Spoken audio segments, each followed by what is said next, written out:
Yo guys, welcome back to Black Cuan. Terima kasih telah mengupdate berita kripto dari channel ini. Di kesempatan kali ini kita akan berbicara tentang Bitcoin ya. Bitcoin yang stabil ketika bank-bank di Amerika itu kolaps atau bahkan di luar Amerika itu sedang kolaps.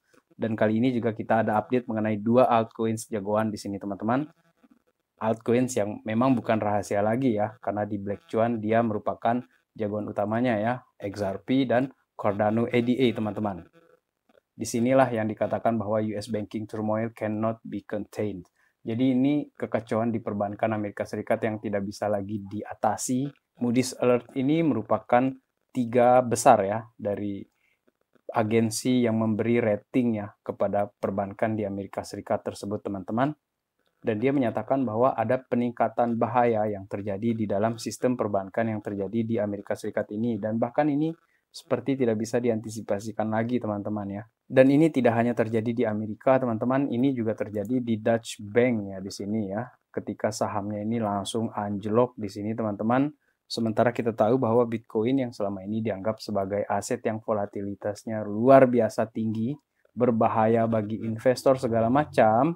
Sekarang ini yang terjadi adalah kebalikannya. Dan kemudian inilah menjadi tanda bahwa krisis ini belum berakhir teman-teman. Karena sahamnya si Deutsche Bank itu anjlok ini 13% ya per 24 Maret teman-teman. Kemudian dari famous crypto hater Peter Schiff juga menyatakan bahwa dia akan beli ribuan Bitcoin for specific reason. Sebenarnya yang sudah beli Bitcoin itu anaknya dia ya, si Junior Schiff ya.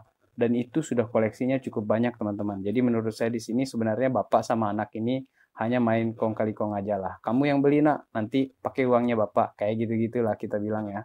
Sebenarnya kan seperti itu permainannya di belakang layar. Kalau menurut saya ini teman-teman ya. Karena dia katakan seperti ini nih. Dia akan beli atau dia akan jual 1 ons dari silvernya dia atau perak yang dia koleksi untuk membeli ribuan Bitcoin. Sementara 1 ons itu harganya hanya sekitar 0,00082 BTC untuk saat ini teman-teman. Bagaimana dengan 10 tahun ke depan? Saya kira 1 onsnya dia itu nggak ada harganya kalau dibandingkan dengan harga Bitcoin teman-teman. Kemudian ya di sini saya ingin update mengenai difficulty untuk Bitcoin di sini ya. Sekarang ini sudah mencapai all time high-nya guys. Tertinggi di sini dan semakin dia naik. Padahal di dalam kondisi bear market ataupun keadaan ekonomi yang sedang tidak baik-baik saja. Ini menunjukkan bahwa Bitcoin ini itu bersinar terang di dalam dark fiat world. Jadi di dalam dunia keuangan yang fiat yang bermasalah sekarang ini, Bitcoin merupakan yang paling shine katanya dia di sini ya, menurut Colby Menger di sini. Dan ketika saya merecord video kali ini, teman-teman, harga Bitcoin berada di sekitar 28.100-an dolar ya, teman-teman. Jadi saya expect di sini mungkin ada penurunan ataupun ada kenaikan, ini kan normal menurut saya. Kalaupun dia terjadi koreksi ya, healthy correction lah, seperti itu teman-teman ya. Dan kita expect ini mungkin minggu depan akan ada perubahan harga di Bitcoin, saya berharap bisa di atas 30K lah. Itu harapan saya teman-teman ya. Kemudian teman-teman, ini yang ingin saya bahas sebentar dulu ya, sebelum ke Cardano ataupun ke XRP ya. Ini tentang proof of reserve ya teman-teman, yang di warning ini dari SEC ya. SEC ini mewarning ya teman-teman bahwa proof of reserve itu tidak ada artinya. Dan dia ini akan menghadapi yang namanya enforcement action dari SEC. Memang semakin jahat kalau kita lihat ya apa yang dilakukan oleh si SEC ini. Padahal seandainya perbankan juga melakukan hal seperti ini teman-teman, saya kira orang-orang akan merasa lebih aman ya menyimpan uangnya di sana. Menurut saya di sini, karena proof of reserve itu kan ketersediaan cadangan ataupun transparansi yang diberikan kepada investor dan ini diupdate secara bulanan, secara mingguan, juga secara per 6 bulan gitu kan, untuk membuat para investor itu memiliki kepercayaan kepada exchange, banks, ataupun institusi-institusi yang menyediakan layanan keuangan. Sementara kalau di bank kan kita modalnya itu cuman, ya kamu percaya deh sama kita akan amankan uangmu gini-gini. Dan ini yang terjadi, bank run terjadi, habis uangnya dia minta bailout. Nah, di proof of reserve di sini yang diusung secara positif ya oleh Binance terutama itu ya, dia ingin menampilkan ini loh aset cadangan kita, ini jaminan kita. Kalau kamu simpan uang di kita, ini jaminannya.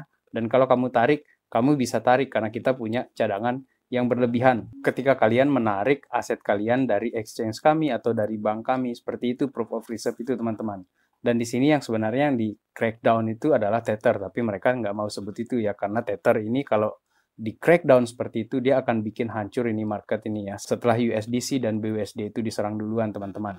Kemudian teman-teman, kita ini ada update menarik ini dari XRP Production. Hey Ripple, can we borrow your lawyers when you're done with them? Oke, sebenarnya ini dibuat-buat ya teman-teman ya, tetapi ini kan memberi tanda ya bahwa Coinbase sekarang juga sudah kena serang oleh SEC, dan ada-ada aja nih netizen di Twitter ya bikin tweet kayak gini, diedit-edit seperti ini ya teman-teman ya. Tetapi ini kan tidak menutup kemungkinan juga apabila nanti Coinbase ini benar-benar kewalahan, dia akan pinjam kuasa hukumnya Ripple ya untuk melawan SEC. Kita nggak tahu akan seperti apa skenarionya. Kemudian teman-teman ya, Ripple di sini di tengah bear market ya, di tengah banyak orang yang bilang, oh Ripple ini nggak bakalan naik segala macam, dia terus berkembang teman-teman, dan mereka ini mengadakan yang namanya Paris Blockchain Week Summit ya, di 22 dan 23 Maret ya teman-teman, dan ini untuk membawa CeFi dan DeFi untuk semakin berkembang teman-teman ya. Jadi Ripple ini menurut saya kayak nggak peduli aja lah, terserah lah, biarkan kuasa hukum, tim-tim itu jalan, kemudian tim yang bagian berkembang ini kita berkembang terus, seperti itu teman-teman ya. Dan XRP juga ini ya menandakan bahwa positivitas di market itu akan semakin besar ya, terutama di Ripple di sini teman-teman, karena paus XRP ini ya membeli ya atau mengkoleksi ya 500 miliar koin karena adanya confidence ya mengenai kemenangan Ripple atas SEC teman-teman. Dan perlu kita ingat juga di sini teman-teman ya, apabila Ripple atau XRP di sini ya dalam kasus ini menang melawan SEC teman-teman, itu merupakan pertanda yang sangat positif untuk semua altcoins yang ada di ekosistem ini teman-teman. Tetapi apabila Ripple ini kalah, kemungkinan ini pun masih ada teman-teman, maka kita kemungkinan akan melihat turmoil ya ataupun kekacauan yang mungkin akan terjadi di altcoins teman-teman. Tetapi untuk Bitcoinnya menurut saya dia akan tetap stabil menurut saya ya. Hanya saja mungkin sebentar saja ya, setelah itu dia akan balik lagi. Itu pandangan saya apabila XRP ini kalah teman-teman. Tetapi secara umum menurut saya XRP pasti akan menang di sini, atau Ripple pasti menang lah di sini teman-teman ya. Kemudian update Cardano di sini teman-teman ya. Untuk Cardano ini dengan embargo-nya ini sudah mengumumkan ya strategic partnership dengan largest crypto exchange in Thailand. Jadi dia ini berkembangnya di luar Amerika teman-teman. Sebenarnya alasannya mereka berkembang di luar Amerika itu ya salah satunya karena ketidaknyamanan terhadap regulator yang ada di Amerika Serikat itu teman-teman. Dan partnernya dia di Thailand itu ya untuk exchange tersebut bernama Bigtube Academy teman-teman, yang merupakan salah satu yang terbesar di Thailand ya. Jadi untuk orang-orang di Asia sepertinya Cardano ini akan semakin diterima, semakin besar dan masif ya teman-teman.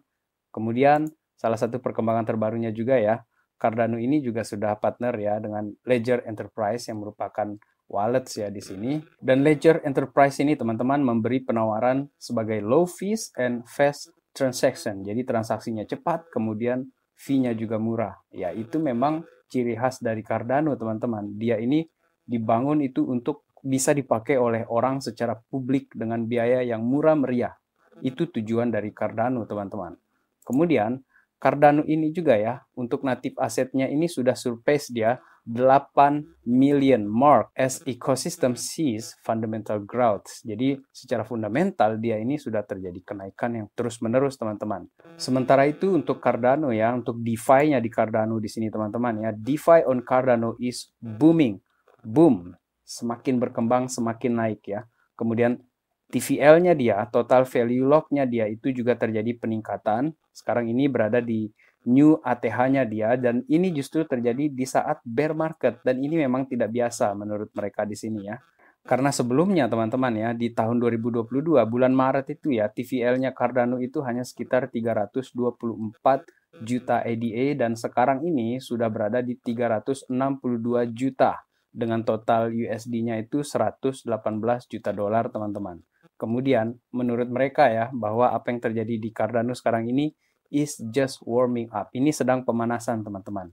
Jadi untuk kalian yang holds Cardano, yang percaya dengan Cardano akan maju ke depannya teman-teman, this is just warming up. Kemudian untuk sektor NFT-nya teman-teman ya, ini saya ringkas saja langsung ya, ini saya perbesar. Untuk NFTs oke, Cardano ini memang berada di peringkat 5 teman-teman.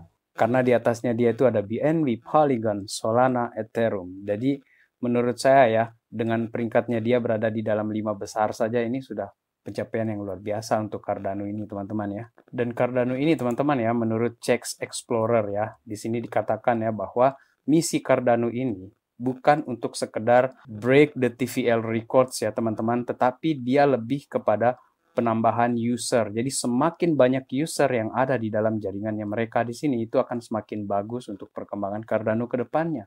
Dan jika DeFi di Cardano saja bisa berkembang dalam bear market, teman-teman, apalagi yang akan terjadi jika nanti di bull market.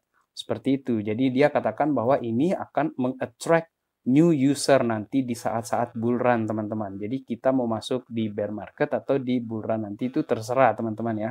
Karena video di Black Cuan ini, meskipun saya berbicara tentang XRP dan Cardano, bukan berarti saya sedang men-shilling tentang XRP dan Cardano, tetapi saya hanya mengupdate ya mengenai berita-berita ataupun perkembangan-perkembangan yang terjadi di dua koin ini, teman-teman ya.